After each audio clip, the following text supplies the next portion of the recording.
In today's video, I wanted to continue my journey through House Redoran's questline featured in the Elder Scrolls 3 Morrowind. Last time, the journey had just begun. I spoke with the Minda in Aldrune and asked her to join the faction.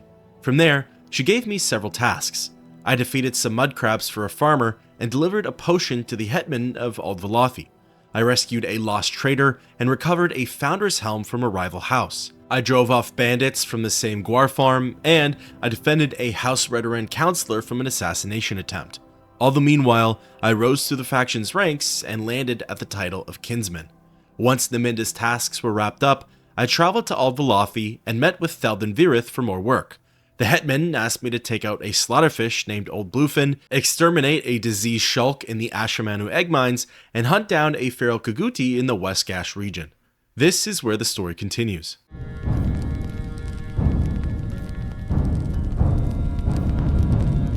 Resuming my duties, I checked in with Thelden again and asked for more work. The Hetman tells me that House Redoran was sent to the Telvanni base, Shishi, in order to take it over. However, that was some time ago, and no one's reported in to him since. Virith would like me to go over there and see what's going on. He gives me instructions on how to get to the base and who I'm supposed to get into contact with. Once I see that everything's under control, I'm to retrieve the Shishi Report from Barama Salis. This questline has already seen tension and drama with House Hlaano, so it's only natural that it starts to get into all that with House Telvanni. It's no secret that the three playable great houses aren't fond of one another. While they play the game of politics and act somewhat cordial in public, behind closed doors is a whole other scenario. Assassination attempts, turf wars, slander, theft. Sometimes it feels more like the Mafia than it does ancient, great, and noble houses of Morrowind. As per the instructions, I traveled to the town of Margon and began heading northwest. Not far into the Foyada Banadad, I came across an old Telvanni structure. No doubt, the wizarding base of Shishi. Heading on in, the scene was cause for concern. There were dead NPCs in all of the rooms. Because I'm the new guy in town, I had no clue whether these were Redoran folk or Telvanni wizards. Some of them were wearing robes, so that was a potential tip-off that they were Telvanni.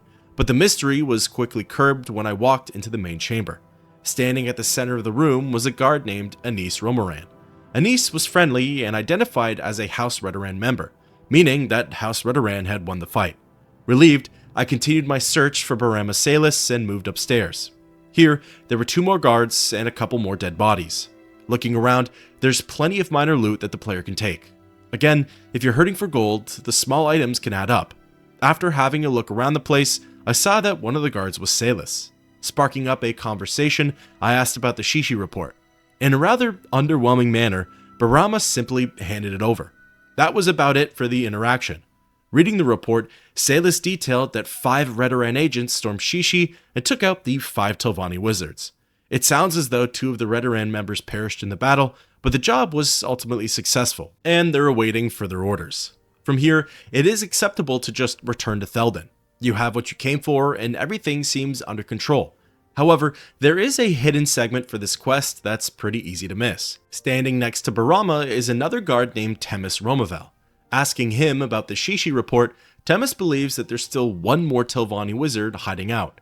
He sometimes hears strange noises in the room below.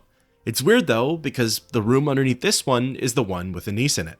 After spending a little too much time looking at Romarin sideways, I decided that he's probably not a Telvanni in disguise. So, returning to the main room and investigating further, really the only out-of-the-ordinary thing in the room was a random Breton skull. Curiously, I interacted with it. Instead of picking it up, the skull ended up turning, and I heard the sounds of stones moving around. Racing downstairs, the once walled-off back section was gone, and a trapdoor leading further down was revealed.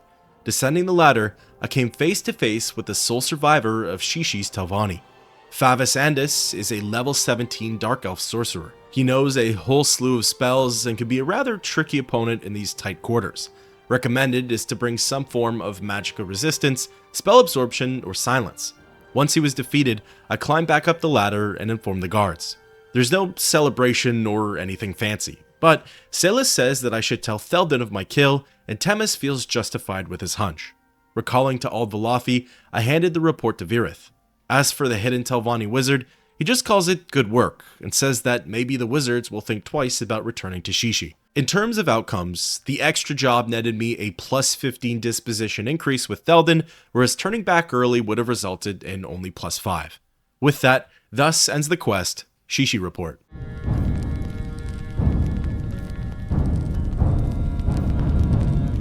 Chatting with Virith again, I asked him for more work.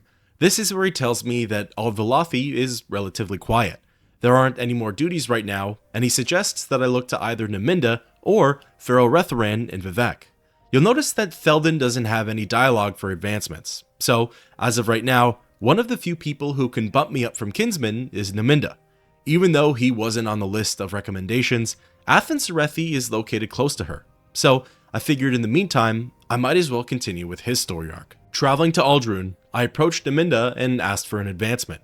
However, this is where she says that only Athen Sarethi could promote me to the rank of house cousin. At this point, it feels a little bit like fate. Heading to the Sarethi manor, I sparked up a conversation with the councilman and asked for a promotion. Fortunately, he was willing to advance me to house cousin, but nothing more beyond that. Ready to get back into it, I asked him for more duties. Sarethi ended up dropping a hefty task in front of me. He said that he'd be willing to sponsor me if I helped his son with his predicament. Apparently, Varvur Sarethi is being held in the Archmaster's manor. He's being accused of a crime which Athen believes he did not commit. The counselor would like me to free Varvur from Bolvin Venom's house and bring him back here. When asked about Varvur, Athen gives me directions to Venom Manor. He also says that Bolvin is holding him prisoner due to some sort of privileged private justice. When Varvur and I escape Venom's house, we'll apparently be in the clear and no one will follow us. Even though he didn't explicitly state it, that gets me guessing that as soon as his son's free, we're going to be followed and hunted down. When asked about Bolvin Venom, Athen still believes that he's a good leader. He's the example of what every Redoran should strive to be, a strong warrior with great leadership skills. Sarethi says the only issue though is that he doesn't have empathy or compassion. Exiting the conversation, it was officially go time on Varvur's rescue. Way back when I ran through Morrowind's main questline, I actually embarked on this very same quest. It was necessary to receive Athen's sponsorship, as it was a step closer to becoming Hortator of the Great Houses. With that being said, I remember how it's supposed to go down. There isn't anything crazy or outlandish that gets spoiled, but if anything, it just saves time while searching. Heading into the Venom Manor, I began running through the estate. Admittedly, I did sort of forget where they were holding Varvur, so I guess running through it the first time didn't do all that much for me. Casting Charm on select NPCs also did absolutely nothing, as none of them were willing to give up Varvur's position. Eventually though, I made it to the right wing of the manor and located the necessary quest items. Lying on one of the nearby benches was a note to someone named Malsa Ulyss, and a mysterious key. Reading the note, it makes mention that some, quote, special guest is locked away in a side room behind one of the tapestries. Ulyss is instructed to guard the door at all costs. Unsurprisingly, taking the key is considered a crime. Malsa is hawking over the note, key, and door at all times. I personally found stealing the key to be a pretty tricky feat. Well, at the end of the day, I probably could have just unlocked the door via spell, or could have taken the key, freed Varvur, and paid off the fines. I wanted to do things by the book. Really, I just got fixated on stealing the key, because the game wasn't allowing me to do so in peace. So, I purchased a telekinesis spell, stood behind the staircase, fiddled with the cursor for 5 minutes, and finally took the key undetected. Again, a bit of a waste of time, but it felt like a personal accomplishment. Key in hand, I ran to the nearby tapestry and unlocked the secret door behind it. Inside was Varvur Sarethi. Speaking with him, he was surprised to see me and asked if I was sent by his father. Before telling him yes and traveling back together, I got his opinion on Bolvin Venom. Varvur believes that Venom was going to use him as a hostage in order to blackmail Athen. The young Sarethi suggests that I steer clear of Bolvin at all costs. Wasting no more time, I told him to stick close, and together, we began our escape from Venom Manor. Every time we passed by a guard, they'd aggro onto us. Well, more specifically, me, which was a good thing as now, Varvur's only job was to follow my character. Eventually, we booked it out of the estate and ended up back in Scar. Just as Athen had said, we weren't followed and none of the guards out here cared. Returning to Sarethi Manor, I brought Varvur to his father and received the journal update. Chatting with Athen, he expresses his gratitude towards his son's safe return. He says that he's once again indebted to me. He offers to sponsor me in House Redoran and promotes me to the rank of House Brother. With that, thus ends the quest, rescue Varvur Sarethi.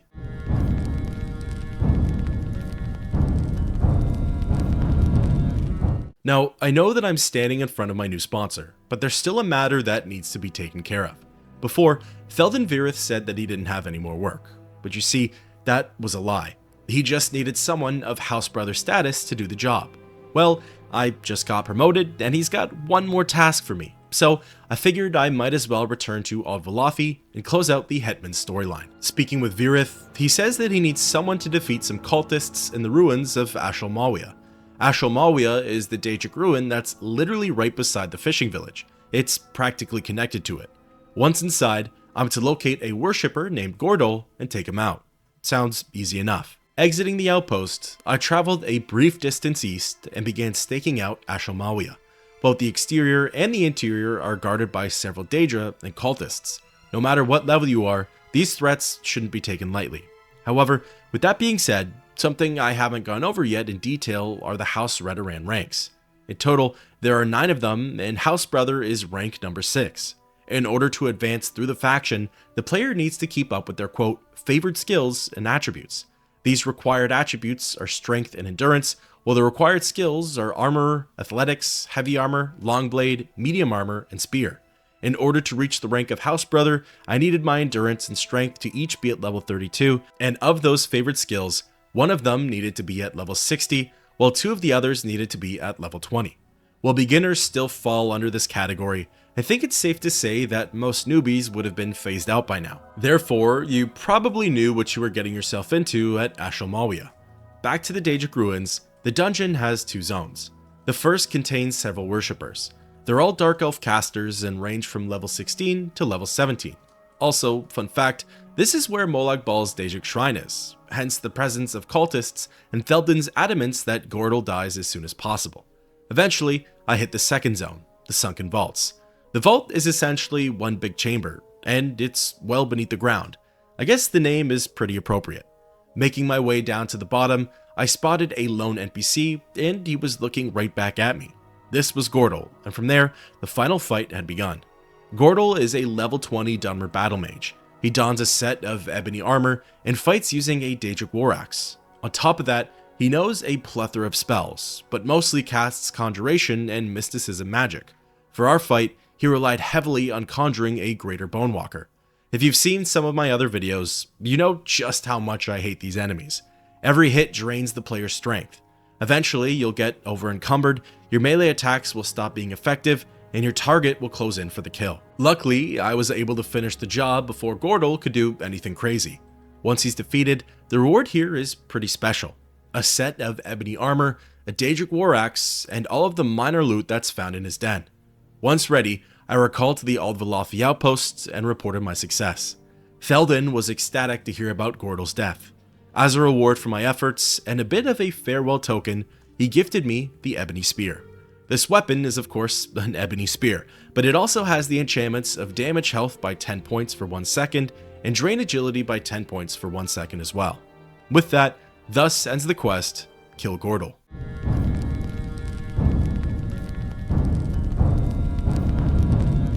Chatting with Theldin once more, he verified that that was officially the end of us working together. So, leaving Ardvalathi for good, or until I need to come back for some odd quest, I traveled to Aldrun and made way into Sarethi Manor. Once here, I moved my mark spell and got into the next task with Athen. Sarethi says that while he's still grateful for the rescue of his son, he needs another favor. Varvur's been accused of murdering his best friend, Braelyn Carverin. Athen is in disbelief that his son would do such a thing, but the evidence is overwhelmingly stacked against him. The counselor suggests that I begin my investigation by speaking with Varvur. Exiting the conversation, I ran over to the guard quarters and poked my head in each room. On the 4th and final door, I located the young Sarethi and began speaking with him. Varvur opened up by saying that he isn't feeling that well, which is relevant to the story. When asked about Braelyn, he assures me that he didn't kill him. Apparently, the guards found Varvur near the body, but he doesn't remember much of what happened that night. Although, he does finish off by saying that sometimes he gets these bad dreams. When asked about said dreams, Varvur says that it's always the same one. He's actively killing Braelyn Carverin. He's unsure what they mean though, and is confused if said dreams are a reflection of reality. Apparently, the dream started before Brilliant's death, and right about when he received a mysterious ash statue. It's still in the room with him, and he wonders if removing it will cause the heinous dreams to stop. Right behind Varvur, on a small shelf, is this sinister, suspicious ash statue. Why anybody would display it is beyond me, but picking it up, I left the guard quarters and returned to Athen. Showing him the statue, he becomes unnerved. He asks me to deliver it to someone named Narano at the temple, as apparently he might know more about it. Now, I've seen this ash statue before, and while I know a bit of its lore, I don't want to comment about its origins just yet. For that, I'll wait for the possible big reveal from the questline itself.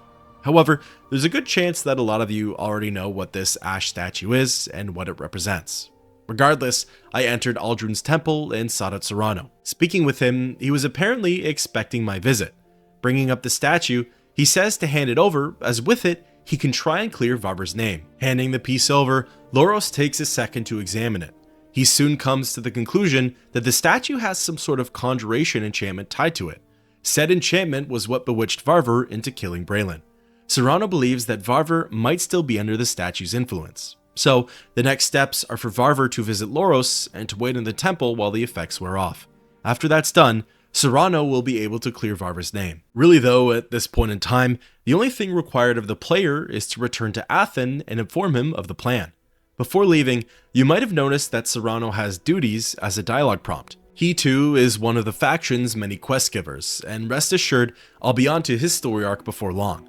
Returning to the counselor, he thanks me for my efforts and feels somewhat validated in his beliefs. However, it's not lost on him that this whole ordeal will still come with more backlash. With that, thus ends the quest, clear Varvur Sarethi's name.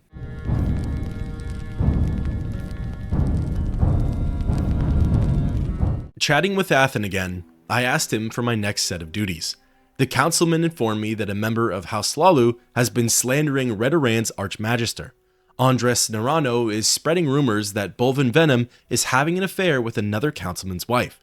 While Athen doesn't know what goes on behind closed doors, he says that he can't let the accusations continue. Sarethi wants me to travel to Balmora and put an end to Narano's slander. Like the quest, Founder's Helm, I can't murder or assault Ondres, but if he refuses to back down, I can challenge him to a duel. Exiting Underscar and traveling to Balmora, I began asking around for Narano's whereabouts. This is where some of the locals tell me that he has a manor in the Plaza District. Heading over there, I scoped out each house until I stumbled onto the Narano nameplate. Entering the residence, Ondres was the only NPC on the main level. Confronting the Dunmer, he asked me why I was here, and that's when I brought up the slander. He almost sounded confused at first. He claims that he was telling the truth about Bolvin. Before we could get into any sort of civilized or progressive conversation though, he insulted House Redoran and demanded that we dueled right here and now. With little choice, I agreed to the challenge. Narano is placed at level 19, but he's no fighter. He uses his fists in the duel and knows a couple of spells, but they're all fortifications and resistances. With that being said, any brawler who's actually good at throwing a punch can be a really annoying opponent, especially if your fatigue is already worse for wear. As soon as that fatigue hits 0, Ondres will be able to drop you to the ground. So let's just say I tried to avoid that at all costs. Luckily for me though, after bringing him down to less than half HP, the Hlaano nobleman surrendered. He complimented my combat skills and vowed to withdraw his statements on Venom. With the matter officially taken care of, I recalled to Aldruin and reported to Athen. Really, all the counselor did was affirm my actions, but hey, a win's a win. With that, thus ends the quest, Ondres Narano's Slanders.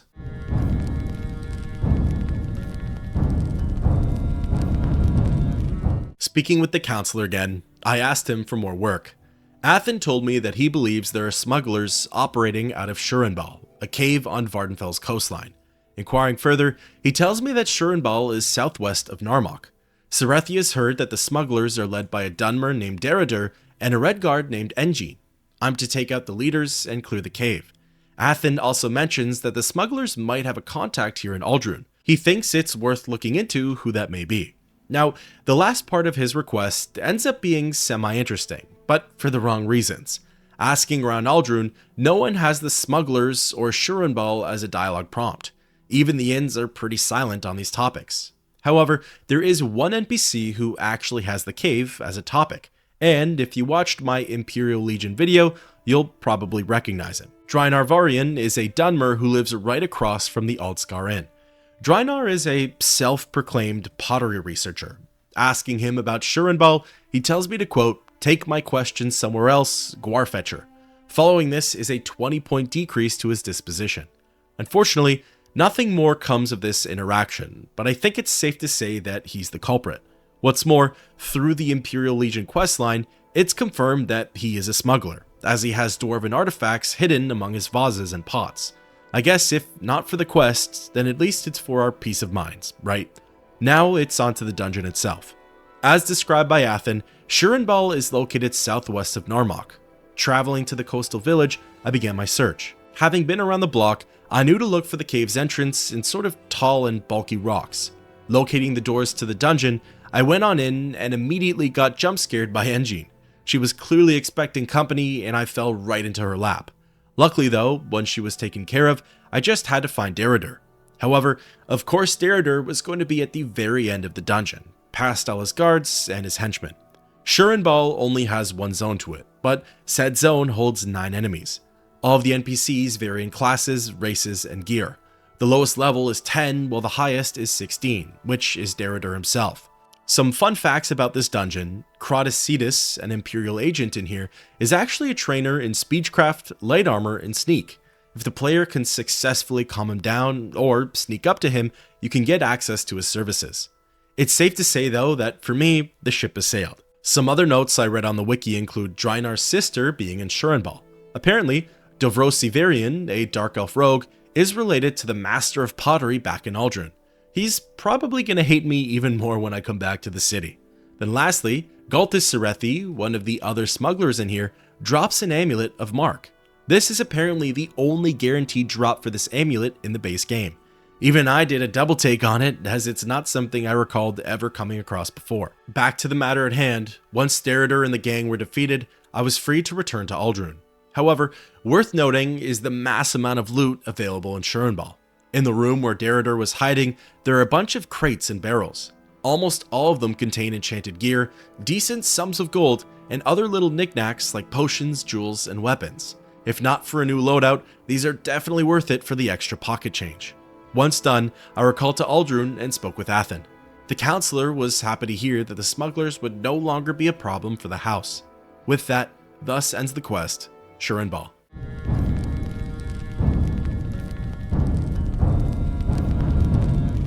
Up next is a pretty lengthy quest, but I have to say that it's been my favorite one so far. Chatting again with Sarethi, I asked him for my next set of duties. This is where Athen tells me that a member of House Redoran is wreaking havoc on some of the locals.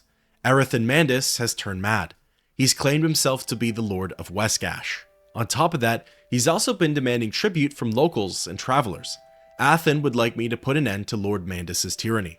According to the counselor, the Mad Lord could be found in the Cavern of Milk. Accompanying him are loyal followers, as well as recently recruited outlaws.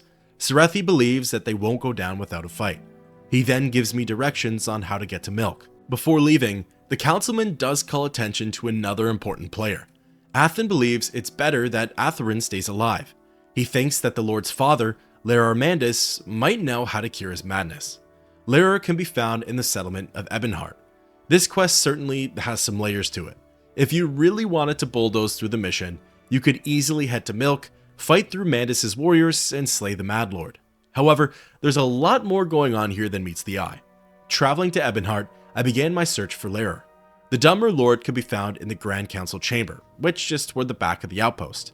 I located Mandus Sr. by the entrance and sparked up a conversation. Asking about his son, Laerar believes that Arethan's madness was caused by the kidnapping of his daughter. Delina Mandus was captured by House Telvanni some time ago, right about when Arethan started to spiral. Delina is being held in Telfur, and Laerar urges me to rescue her at once. Telfur is the Telvanni tower that belongs to Devaithfur, a very old Telvanni wizard. Devaith plays a major role in Morrowind's main questline, so I'm pretty familiar with his character. While I don't know him all that well, he's a pretty interesting fellow. At least in terms of his tower and his belongings, he doesn't care all that much for them. If you're able to take things from his domain and not die in the process, then he considers them to be yours. Traveling to Telfur, I entered the tower and approached one of Defaith's daughter wives. Yeah, this guy's pretty weird. When asked about Delina, she said that I'd need to talk directly to Defaith about that one. Luckily for me, I remembered where the wizard's quarters were. Otherwise, it's a long and confusing search. Entering the Hall of Fur and levitating to the top, I spotted the Telvanni and approached with caution. Just because he's an important NPC, that doesn't take away from the fact that we're from rivaling factions. Fortunately, our conversation was rather civil. He did insult me by calling my character boring, but sticks and stones. When asked about Delina, he said that he didn't quite recall who that was. Apparently, many people have come and gone from Telfur. A lot of treasure hunters, spies, and adventurers come to steal his research and riches. While he welcomes the challenge, most people end up getting lost, dying, or worse, become inflicted with Corpus and the Corpusarium. Defaith welcomes me to look for Delina, although he's unsure of her fate. Looking around the Hall of Fur first, the only NPCs are Defaith and his daughter wives. The daughters haven't changed their answer on Delina, so it's still a boots-on-ground type of search. Once the Hall of Fur was cleared, I moved back to the Onyx Hall. Exploring the opposite end of the area, I came across a locked and trapped golden door. It was secured by a level 60 lock. Casting an open spell and tanking the enchantment, I poked my head inside and finally spotted the lost Mandus. Speaking with Delina, she asked who I was and if her father had sent me. Word traveled that Arathan went mad, and while she's heartbroken at the news, the Dunmer believes that she has a way to cure him. Wasting no more time, I told Delina to follow me, and together we left Telfur. Once outside, she thanked me for the rescue and handed me her locket. Delina explains that she has other pressing matters to attend to, and can't visit her father just yet. However, when I run into Arathan, he'll recognize her locket and know that she's safe.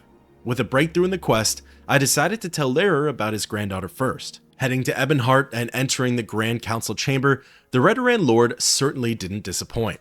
He was overjoyed to hear about Delina's rescue and told me that I made a new ally in House Redoran. As a reward, Lair gifts me an ebony closed helm. With the optional chapter at an end, it's time to finally confront the Mad Lord of Milk. As per Athen's directions, Milk is located somewhere in between Aldrun and Nissus. Taking the road west and paying attention to the signs, I soon hit the described landmark and veered north. Before long, I landed at the cave's entrance. Entering Milk, I still had more work cut out for me. Even though I come as an emissary of House Redoran and am here to cure the Lord, his followers don't care. They still attack on sight, and unfortunately, I'm forced to take them out. Milk only has one zone to it. Said zone contains 7 bandits and Arathan himself. Of course, Lord Mandus is located towards the back of the cave, so I had to fight my way through almost all of his subjects. They range from level 13 all the way to level 19.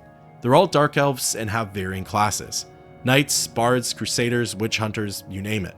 Eventually, I battled my way through 6 bandits and landed on Arathan. Luckily, Mandus was non-hostile, and I was able to tell him about his daughter. Arathan was a rambling lunatic. None of his sentences made sense. However, because I had context clues, I could put together something about the locket and Delina. When Delina was brought up, he demanded to know if she was alive or not. From here, I told him that his daughter was safe and handed him her locket. Interestingly, that's all it really took to snap him out of his mad spell. He started speaking normally again and even regrets how he acted. However, Arathan doesn't really take accountability for his actions, as he blames the road attacks on his guards. Also, he ends the conversation by telling Athen to stop in for a visit. While it's odd, my job here is done. Recalling to Aldrun, I reported my success to Athen.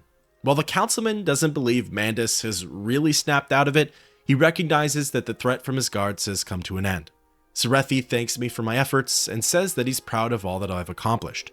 With that, thus ends the quest, the Mad Lord of Milk.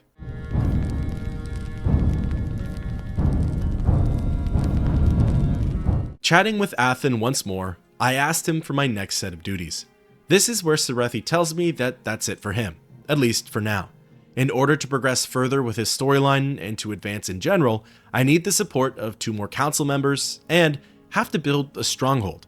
I'm not even sure what the latter entails, so at this point, I decided to pack my bag and head for the big city. Before, Theldin mentioned that I can meet with someone named Feral Rethoran in the Redoran treasury.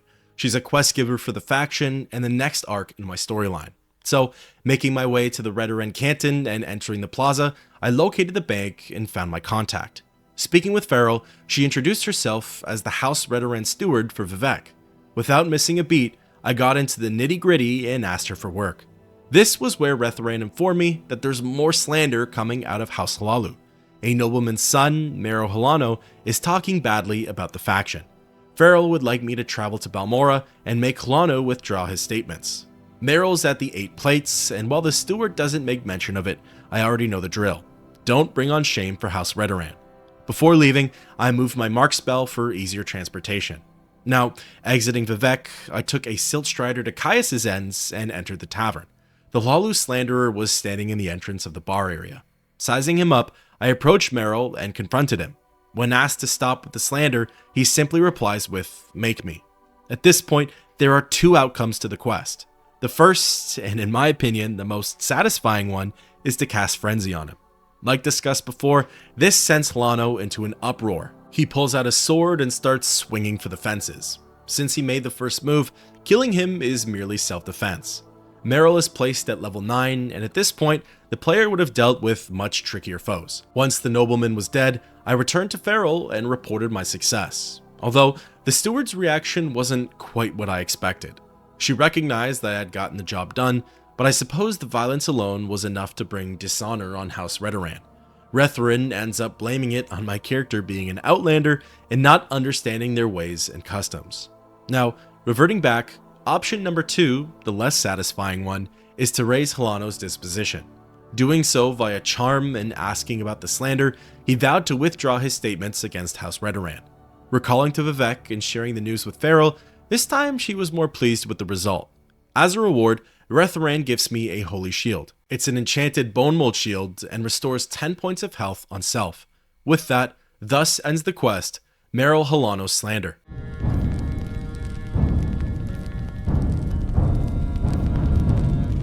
Chatting with Ferrell again, I asked for more duties. The steward tells me that relics belonging to the Redas family have been gifted to House Redoran. The only thing is that someone from the house needs to go and retrieve them from the Redas Tomb, and that someone is going to be me. The 3 relics in question are the Redas War Axe, the Redas Chalice, and the Redas Robe of Deeds. Ferrell gives me instructions on how to reach the tomb, and from there, I set off for the Azura's Coast region. I highly recommend not following Redoran's advice. She tells the player that the tomb is located south of Molagmar. However, the mountains are apparently too tall to go over. So she suggests veering wide, going around the mountains, and then following the path back inward. After trying it myself though, I found that the mountains were just fine to walk through, and if you have means of levitation, all the better. Within a matter of moments, I crossed through the terrain and ended up near the Redas family tomb. The other landmarks she said to watch out for were an Ashlander camp and a Daedric ruin. Heading on inside, it was time to keep my eyes peeled and to have my sword at the ready. The tomb consists of 1 zone. Said zone contains all Daedric enemies. There are a variety of them, and some are pretty strong, while others are easier to take on. As for the Redas relics, 2 of them are close to the entrance, while the third is, of course, at the back of the tomb. The Robe of Deeds and the Chalice, or rather the Goblet, yes, the misnaming held me back for quite some time here, are in a nearby side room. Meanwhile, the axe is at the end of the line, protected by a Dremora and a Storm Atronach. Once all of the relics were acquired, I was good to leave the ancestral tomb. Recalling to Vivek, I reported to Ferrell. Handing the items to the steward, she thanked me for my efforts and told me to check back if I needed more work. With that, thus ends the quest, Redas Tomb. Slowly, things are picking up with House Redoran. We've seen that tensions are not only high with the other great houses, but there are also a lot of problems within the faction itself. Whether these troubles go away on their own, or get much worse, only time will tell.